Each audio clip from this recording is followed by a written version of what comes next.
आम्ही निघालो आहे 4 दिवसासाठी गोव्याला आणि ही आहे आमची ट्रॅव्हल पार्टनर प्रदीप. काय झालंय? खूप बोर झाले बसले असं.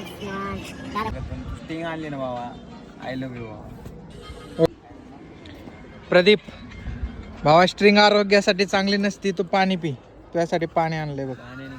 हा आहे आमचा सिद्धू आणि मी सिद्धूला विचारलं कोणाबरोबर बोलतो. आता मम्मीच्या नावाखाली कापवतोय बघा. अशा पद्धतीने सिद्धूचं बोलणं फोनवर झालं आणि आम्ही निघालो चैतन्य सरांकडे. आता चैतन्य सरांची मीटिंग पण झालेली होती आणि चैतन्य सरांना आम्ही पिक केलं आणि सरांनी सांगितलं चहा कॉफी काय प्यायचं का, तर नको म्हटलं आम्ही. प्रदीपनी एक स्ट्रिंग घेतलंच. चांगलं नसतं ते. तुम्हाला खरं सांगू किती सांगून नाही. ऐका माझं 2 मिनिटं ऐका. हा छोटा नाद आहे, बरोबर आहे.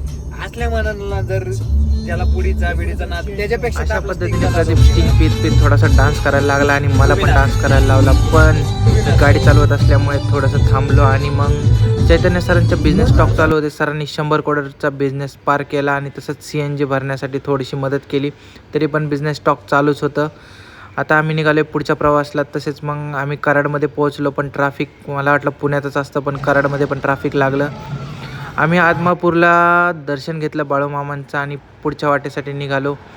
आणि फायनली आम्ही रात्रीचा आंबोली घाट पार करून आता गोव्यात पोहोचलेलो आहे.